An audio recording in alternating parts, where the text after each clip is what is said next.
The gospel lesson today ends with a rather familiar line, one that we've heard many times. In fact, it is in many of the gospel parables that Jesus tells. The humble will be exalted and the exalted will be humbled. We hear it that way, or variously, we hear it in other places. The first shall be last and the last shall be first. Jesus, all through his ministry, all through his teaching, when we add it all up, seems to be doing this rather radical, revolutionary thing of trying to turn everything on its head.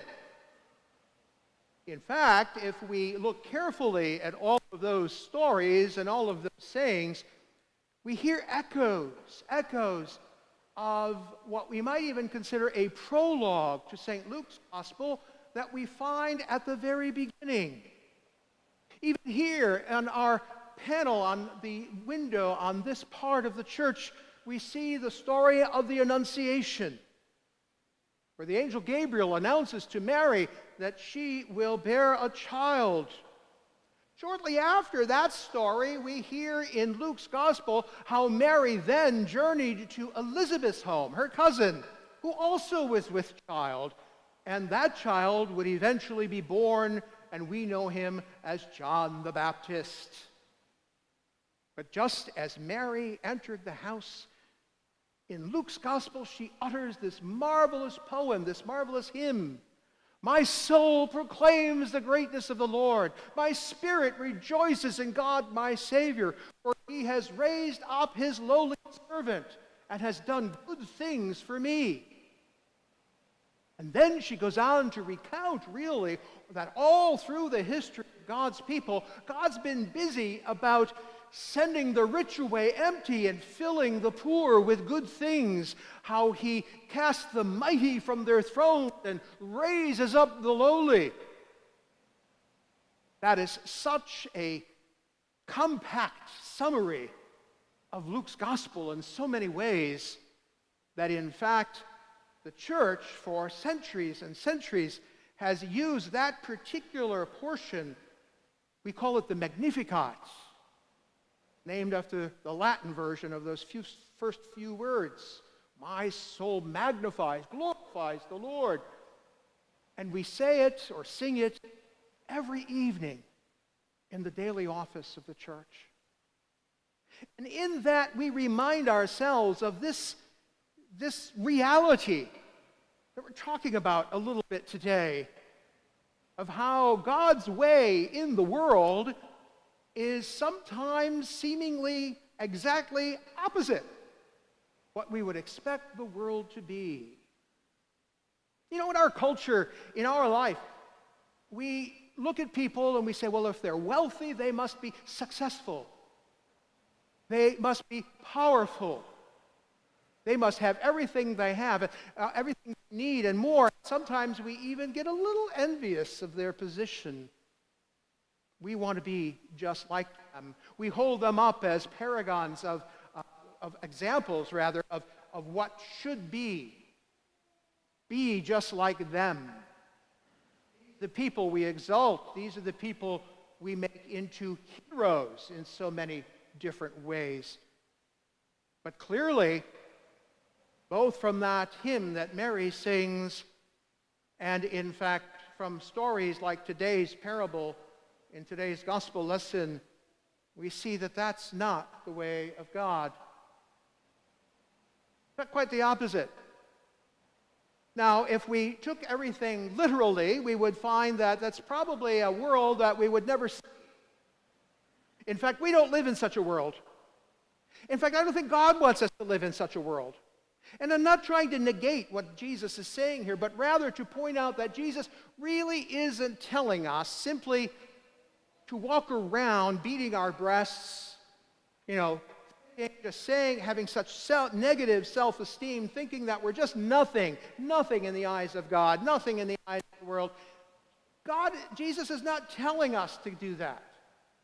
What he is telling us to do is make sure that we look beyond that and look at whether our values, the values that we try to live out day in and day out, are aligned with the ways of God.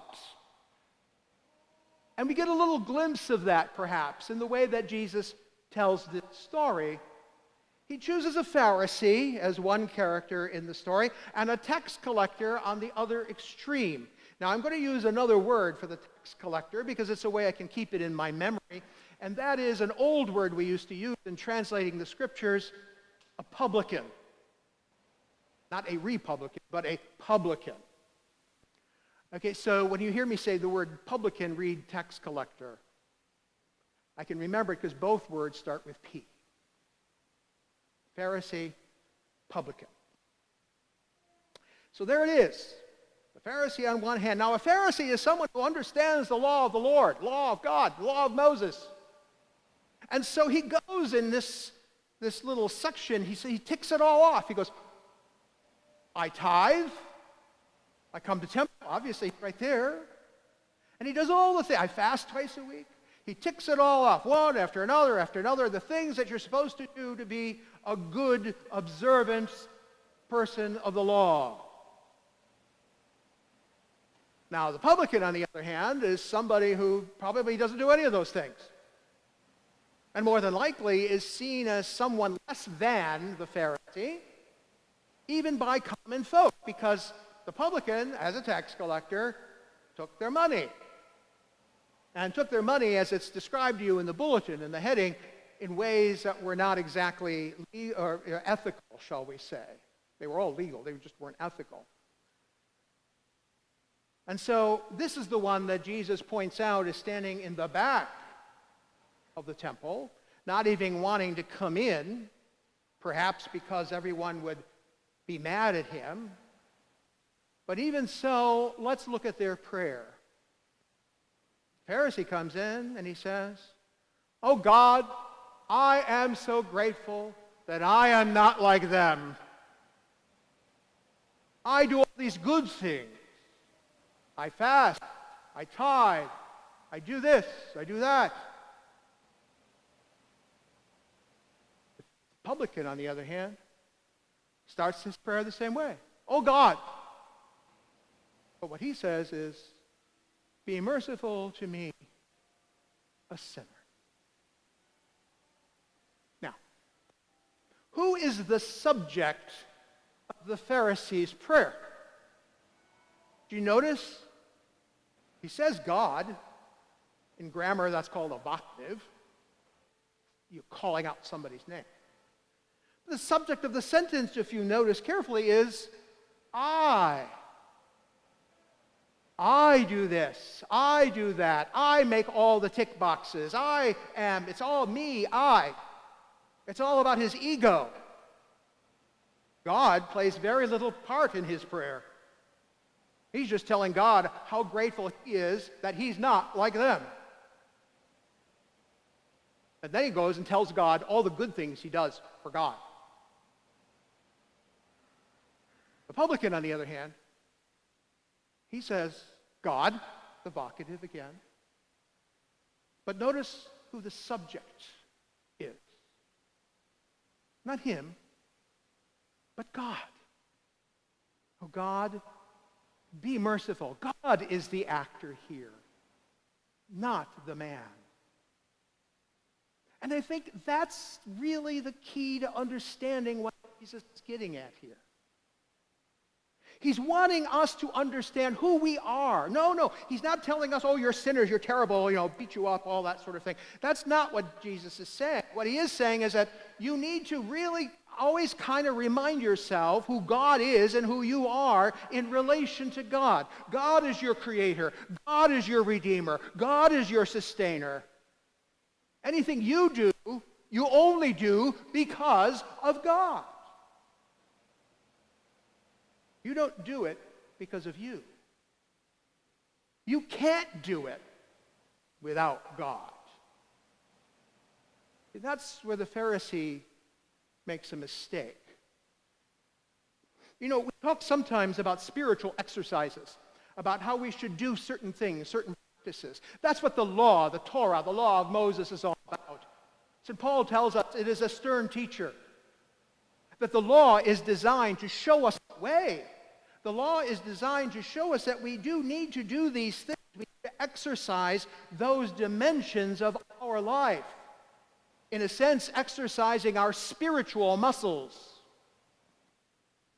Now, some of you may know, but I visit a personal trainer every Tuesday morning, well, most Tuesdays. And I go there because I'm getting older. And in getting older, I have a tendency lately to lose my balance a little bit more. When I'm working in the yard, to bend over and all of a sudden get that twinge or sprain or whatever it is, and that puts me out of commission for a day or two. And so I go to see this person so that we can exercise certain muscles and learn how to bend certain ways and keep a certain amount of flexibility so that I can live a healthy life into, as we say, my older age. But you know, I also belong to the local Planet Fitness here. And it's interesting to watch as there are the younger men around in particular, and some women too, who they are just stretching and straining with those weights, usually using the worst form possible, but always to show others how much weight they can lift. And when they get done, they shake it off and they go and stand in front of the mirror. And I'm happy I'm wearing this stuff, because if I posed, it would be nasty. But there they are, admiring their muscles. Isn't that what the Pharisee is really doing? He keeps the law. He does all these spiritual exercises, but so that he can look at himself in a mirror and say, how good am I? Now, the Pharisee, or the publican rather, on the other hand, the publican probably hasn't been doing much exercise at all, but in so doing, he realizes where his weakness is. He realizes that he needs someone and something else to support him. He realizes that without that extra bit, he's not going to get anywhere. And so he calls out to God, have mercy on me, a sinner. And there is that interesting word, mercy, because, you see, when we think of mercy, we think of a judge. We think, of somebody coming down hard on somebody. And we be merciful means we want a lesser sentence, all that sort of thing. We can get so caught up in all of that, particularly in the church, that we just think about ourselves as sin, sin, sin, bad, bad, bad, and we just got to look at God and say, be merciful to me. Don't be nasty to me. Be good to me. Take some of this away. That's not what we're talking about here. The word mercy in Latin is oftentimes, translated misericordia. And if you look at the roots of that, we're talking about the words of the heart. That mercy comes from the heart. And then if we really go back and we look at the old Hebrew in which these prayers might have been conceived, we look at the word mercy and we can translate it this way in English. Not God's mercy, but God's loving kindness. God's loving kindness. So let's say that prayer with the publican for a moment. He says, dear God, pour out your loving kindness on me because I am a sinner. Doesn't that change a little bit what he's asking for? He's not asking for God to look the other way while he does bad things. What he's asking is for God's help and God's strength and God's ability. He wants God in his life. The Pharisee, on the other hand, thinks he's got God all sewed up. No, it's when we're weak. It's when we are in need that suddenly we realize that we are not strong in and of ourselves, but that all that we have comes from God. It is only when we recognize that reality that we begin to put ourselves in right relationship with God, the Creator, the Redeemer, and the Sustainer. God, the one who provides everything that we are and have, and that we are but God's creatures. And so when we recognize that relationship, we know where we stand. And we can stand erect and upright because we know and have experienced God's mercy and loving kindness. We're not like the publican, but nor should we be like the Pharisee. We're supposed to be like Jesus. That's what we're called to be. Not a Pharisee or a publican, but Jesus. Jesus, the one anointed of God. Jesus, the one who proclaims good news. Jesus, the one who brings mercy, loving kindness, forgiveness, strength, capacity, wisdom. That's what we're called to be. That's who we're called to follow. And Jesus uses this parable just to line it all up for us, so that we can begin to understand that we shouldn't be concerned about whether we're first or last, whether we're humble or proud, but only that we are being like Jesus. Do that. Do that, Jesus says, and you will find the earnest desire of your hearts.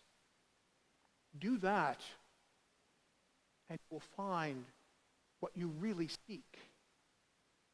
Do that, and you will find the secret to life.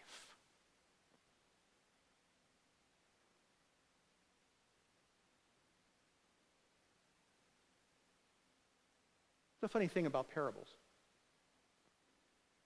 because they allow us to put ourselves in the place of one or another of the characters. Where are you today? Are you sliding more toward the Pharisee? Or are you sliding more toward the publican? Or are you looking at the one telling the story? Jesus.